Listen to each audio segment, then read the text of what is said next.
कर्मचारियों का कोई सबसे बड़ा मुद्दा है तो वो है पुरानी पेंशन बहाली का मुद्दा। हर एक कर्मचारी यहाँ पर पुरानी पेंशन बहाली के लिए संघर्ष कर रहा है और सरकार से गुहार लगा रहा है कि पुरानी पेंशन को बहाल कर दिया जाए, लेकिन सरकार कभी एनपीएस तो कभी यूपीएस तो कभी यूपीएस की तारीखों को बढ़ाती हुई नजर आ रही है। आपको बता दें, अब केंद्र सरकार की तरफ से ये कहा गया है कि कर्मचारियों को यूपीएस अपनाने के लिए 30 सितंबर तक का समय दे दिया गया है, लेकिन कर्मचारियों ने यहाँ पर साफ तौर पे ये बात कह दी है कि तारीखें चाहे जितनी बढ़ाई जाए, लेकिन कर्मचारियों की मांग सिर्फ और सिर्फ पुरानी पेंशन ही रहेगी, क्योंकि पुरानी पेंशन ही कर्मचारियों की बुढ़ापे की लाठी है और इसको बहाल करवा के ही कर्मचारी अब यहाँ पर दम लेंगे। आपको बता दें, हर एक राज्य में कार्यक्रम काफी तेजी से चल रहे हैं। बात करें अगर हम बिहार राज्य की, तो बिहार राज्य में इस वक्त पर वोट फॉर ओपीएस की मुहिम चलाई जा रही है, क्योंकि वहां पर विधानसभा चुनाव है। अन्य राज्यों में भी इन सारे कार्यक्रमों में काफी ज्यादा तेजी देखने को मिली है। आपको बता दें, यहाँ पर महाराष्ट्र राज्य में बहुत जल्दी एक बैठक होने वाली है और बैठक के बाद एक बड़ा आंदोलन छेड़ा जाएगा पुरानी पेंशन बहाली को लेकर। और इस विषय पर ज्यादा जानकारी देते हुए एनएमओपीएस महाराष्ट्र राज्य सदस्य मोहन सोनटक्के ने क्या कुछ कहा है, आप भी सुनिए। मोहन सोनटक्के जी, आपका हमारे चैनल अटल टीवी पे बहुत बहुत स्वागत है।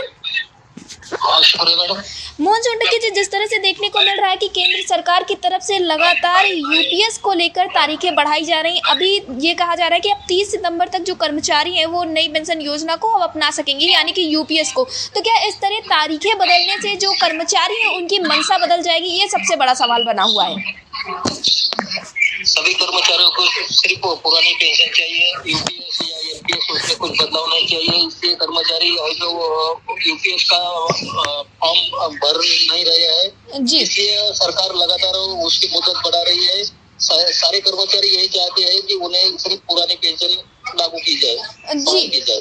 जी मोहन सोनटक्के जी, जैसा कि देखने को मिल रहा है कि हर एक राज्य में अब कार्यक्रमों में थोड़ा तेजी लाई जा रही है, तमाम तरह की रणनीतियां बनाई जा रही है। तो मैं जानना चाहूंगी, महाराष्ट्र राज्य में इस वक्त पर क्या स्थिति बनी हुई है? महाराष्ट्र में विकेंद्र खांडेकर अध्यक्ष है पुराने पेंशन के। वो थोड़े दिनों में वो मीटिंग लगाने वाले हैं और उसके आगे वो आंदोलन की रणनीति क्या है, उस मीटिंग में वो अपनी रणनीति जाहिर करने वाले हैं। जी मोहन सोनटक्के जी, महाराष्ट्र सरकार की तरफ से क्या कुछ देखने को मिल रहा है? जैसा कि देखने को मिल रहा है कई राज्यों में अब ये कह दिया गया है कि अब यूपीएस लागू कर दी जाएगी, तो महाराष्ट्र राज्य सरकार के कर्मचारियों के लिए क्या स्थिति बनी हुई है? सरकार थोड़ा ये कर रही है, हिचकिचा रही है कि वो खुद तो ले रही है पुरानी पेंशन, लेकिन कर्मचारियों को यूपीएस या एनपीएस या कुछ बदलाव ऐसे ही योजना ला रही है। लेकिन सारे कर्मचारी यही पर डटकर है कि हमें सिर्फ पुरानी पेंशन चाहिए, उसमें कुछ बदलाव नहीं चाहिए, यूपीएस या एनपीएस नहीं चाहिए। जी मोहन सोनटक्के जी, जैसा कि आपने बताया कि बड़े आंदोलन बहुत जल्द ही हो सकते हैं पुरानी पेंशन बहाली के लिए, तो मैं जानना चाहूंगी इन आंदोलनों का आगाज कब से देखने को मिल सकता है? क्या आप लोगों ने अभी जल्द ही इन सारी चीजों को लेकर कोई तैयारी बनाई है?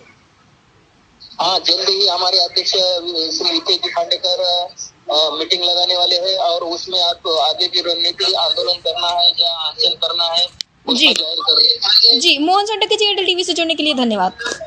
शुक्रिया।